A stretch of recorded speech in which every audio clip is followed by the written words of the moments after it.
आज पूरी दुनिया में लैंगिक समानता के पक्षधर कार्यकर्ता और नारीवादी ये मानते हैं कि महिलाओं और पुरुषों के बीच समानता और महिलाओं की उन्नति एक मानवाधिकार और सामाजिक न्याय का अभिन्न हिस्सा है। लेकिन आज से 30 साल पहले यह विचारधारा लोगों ने पूरी तरह से नहीं अपनाई थी। साल 1995 के बीजिंग घोषणा पत्र और कार्य योजना के मंच में इस विचारधारा को अपनाया गया और पहली बार इस बात पर जोर दिया गया कि लैंगिक समानता सभी की सामाजिक जिम्मेदारी है, जिसके लिए सभी लोगों से अधिक न्यायपूर्ण और समावेशी दुनिया बनाने के लिए प्रतिबद्धता जरूरी है।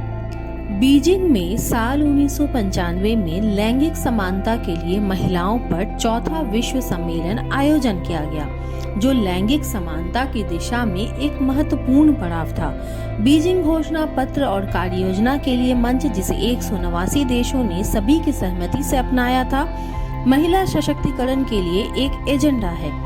इसे लैंगिक समानता पर प्रमुख ग्लोबल पॉलिसी डॉक्यूमेंट माना जाता है। इसमें महिलाओं की उन्नति और चिंता के 12 महत्वपूर्ण क्षेत्रों में लैंगिक समानता हासिल करने के लिए रणनीतिक उद्देश्यों और कामों को तय किया गया। इसमें महिलाएं और गरीबी, महिलाओं की शिक्षा और प्रशिक्षण, महिलाएं और स्वास्थ्य, महिलाओं के खिलाफ हिंसा, महिलाएं और सशस्त्र संघर्ष, महिलाएं और अर्थव्यवस्था, सत्ता और निर्णय निर्माण में महिलाओं की भागीदारी, महिलाओं की प्रगति के लिए संस्थागत तंत्र, महिलाओं के मानवाधिकार, महिलाएं और मीडिया, महिलाएं और पर्यावरण और लड़कियां और उनके अधिकार को शामिल किया गया। यह साल बहुत महत्वपूर्ण था क्योंकि इसने महिलाओं के मुद्दे को वैश्विक एजेंडा में शामिल किया। संयुक्त राष्ट्र महिला दशक के तहत महिलाओं की स्थिति और अधिकारों की समीक्षा की गई और उन्हें सभी स्तरों पर निर्णय लेने की प्रक्रिया में शामिल करने का प्रयास किया गया।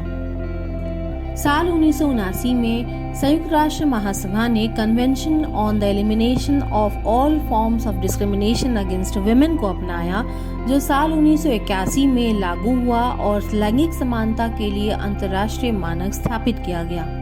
वहीं साल 1985 में नैरोबी सम्मेलन में महिलाओं की प्रगति के लिए नैरोबी फॉरवर्ड लुकिंग स्ट्रैटेजीज को अपनाया गया, जिसे साल 2000 तक लागू करने का लक्ष्य रखा गया। बीजिंग सम्मेलन ने महिलाओं पर आयोजित 3 पिछले वैश्विक सम्मेलनों में हुई राजनीतिक सहमतियों को आगे बढ़ाया और पिछले 5 दशकों में महिलाओं और पुरुषों के बीच कानूनी और व्यवहारिक समानता को सुनिश्चित करने के लिए किए गए कानूनी सुधारों को मजबूत किया। इस सम्मेलन में 6000 सरकारी प्रतिनिधियों के अलावा 4000 से अधिक मान्यता प्राप्त एनजीओ प्रतिनिधियों, कई अंतर्राष्ट्रीय सिविल सेवकों और लगभग 4000 मीडिया प्रतिनिधियों सहित 17000 से अधिक प्रतिभागियों ने भाग लिया था। बीजिंग के पास हुआइरू में आयोजित एक समानांतर एनजीओ फोरम में भी लगभग 30,000 प्रतिभागियों ने भाग लिया। बीजिंग सम्मेलन के बाद एनजीओ एडवाइजरी कमेटी के सदस्यों ने मिलकर national alliance of women (NOW) का गठन और संगठन के रूप में पंजीकृत कराया। NOW भारत का पहला ऐसा अखिल भारतीय महिला संगठन बना जिसने लंबे समय तक भारतीय नारीवादी आंदोलन को नया आयाम दिया। ऐसा पहली बार था जब किसी राष्ट्रीय नारीवादी नेटवर्क का नेतृत्व वंचित समुदायों की महिलाओं के हाथों में था। दलित कार्यकर्ता रुथ मनोरमा इसकी पहली अध्यक्ष बनी, जबकि पूर्वोत्तर भारत की आदिवासी महिला जर्जू मैते पहली महासचिव बनी। समानता के सिद्धांत को अपनाते हुए NOW के नेतृत्व में 90% महिलाएं हाशिए के समुदायों से थीं। बीजिंग सम्मेलन से पहले साल 1975 में महिलाओं की स्थिति पर आयोग CSW ने अंतर्राष्ट्रीय महिला वर्ष के तहत पहला विश्व महिला सम्मेलन आयोजित करने का आह्वान किया। यह सम्मेलन मेक्सिको सिटी में हुआ, जिसमें 133 सरकारों और 6000 एनजीओ प्रतिनिधियों ने भाग लिया था। इसमें 1985 तक महिलाओं की प्रगति के लिए एक वैश्विक कार्य योजना बनाई गई। साल 1980 में कोपेनहेगन में संयुक्त राष्ट्र महिला दशक सम्मेलन हुआ, जिसमें 145 सदस्य देशों ने भाग लिया। इसका उद्देश्य पहले विश्व सम्मेलन के लक्ष्यों के इम्प्लीमेंटेशन की प्रगति की समीक्षा करना था, जिसमें विशेष रूप से रोजगार, स्वास्थ्य और शिक्षा पर ध्यान केंद्रित किया गया। इसके बाद साल 1985 में नैरोबी में यूएन महिला दशक की प्रगति की समीक्षा के लिए विश्व सम्मेलन हुआ। इसमें 157 देशों ने 1900 सरकारी प्रतिनिधियों और 12,000 एनजीओ कार्यकर्ताओं ने भाग लिया।